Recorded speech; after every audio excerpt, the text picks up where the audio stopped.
Hi, I'm Neil Brownsword. I'm a local artist, and just really wanted to thank the Biennial for giving me an opportunity to give something back to the city. Like I say, I kind of grew up in North Staffordshire, and one of the reasons why I continue to use clay as a primary material within my practice is rooted deeply within personal and social histories. My awareness of the major presence of ceramic manufacture was reinforced throughout childhood. So growing up in a landscape that kind of bears hundreds of years of industrial activity, there on the left-hand side is a shot from Woolstanton Colliery, and you can see there Shelton Bar, which doesn't exist anymore. And also the remnants of the industries in North Staffordshire. The hills in the back there are kind of actually slag heaps from the coal mining.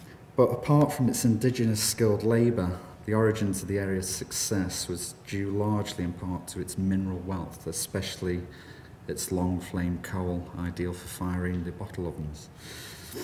Alongside this, my grandmother's employment in the ceramic industry, there on the far right, she worked in numerous factories throughout her working life, including Spode and Carltonware, laid the foundations for my own career in ceramics.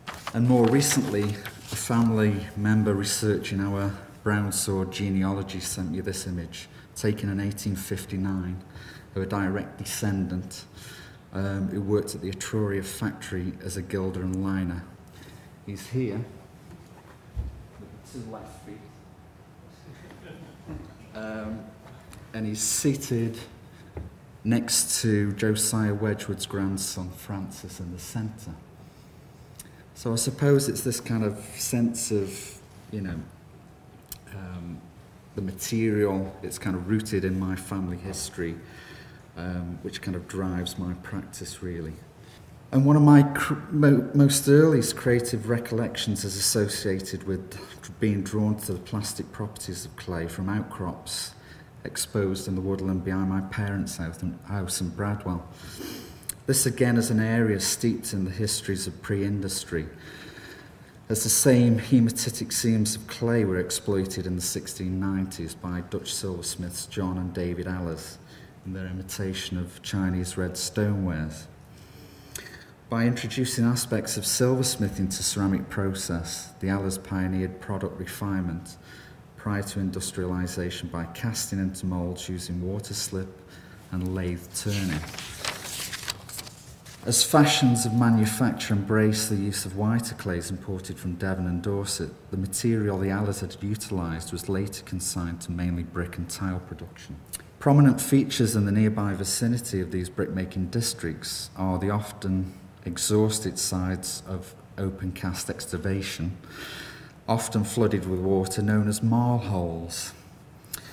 This is the Chatterley quarry, again on the left-hand side, which was a notorious playground, as most people growing up in the area as a child, which again holds significance as regards early contact with material.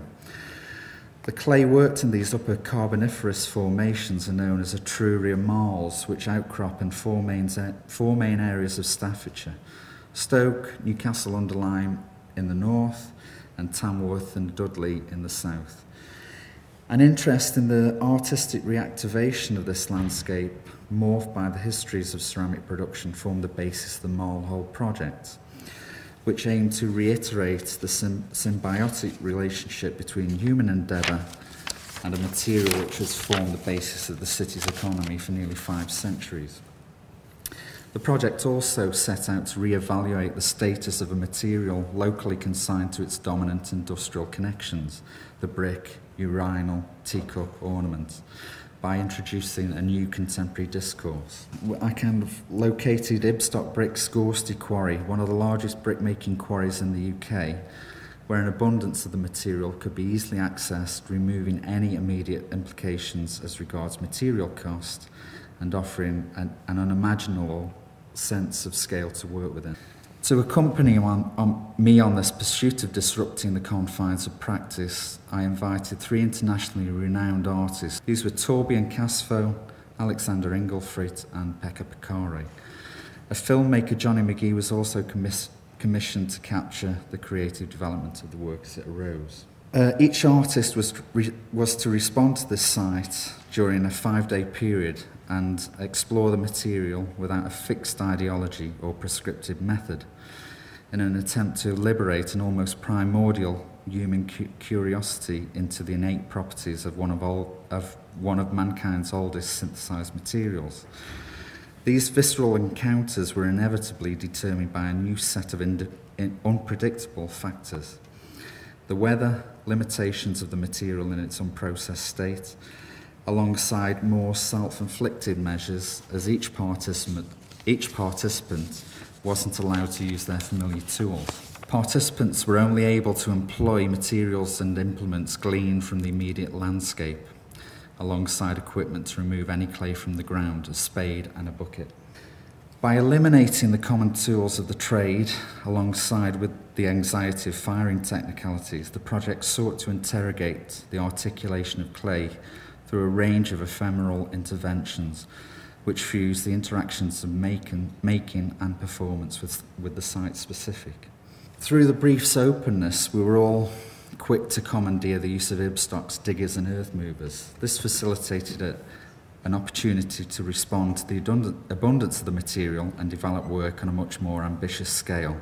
This is me on the floor of the Marl Hole with a kind of deposit of Etruria marl, which was probably 20 metres in length. Again, playing around with the scale of the place, the raw material, and these quite visceral interventions. This was Alexandre, who was using her body as a tool really to kind of shape and adapt the mounds of clay. I apologise, I've got to whiz through these. And also the diggers were used then to scoop out these kind of apertures in the slopes of clay. There's a wonderful shot of the tools being used there. And Torbjorn Kvasbo, again Norwegian ceramicist, applying very much his kind of ideas from his own studio practice into the landscape, and also produced this almost Smithson's reference of this wonderful kind of almost like lava quality of slip pouring down the landscape. Pekka was the only artist who came with a plan. He took all the letters out of a ceramic lexicon and distributed those letters randomly on a 25 by 25 metre square on the base of the Marl Hole. And also, I just wanted to show some film which captures everyone's moments of frustration, epiphanies, and a sheer sense of scale of the place. It was also shot in the style of a Wild West film, which was great for the kind of landscape.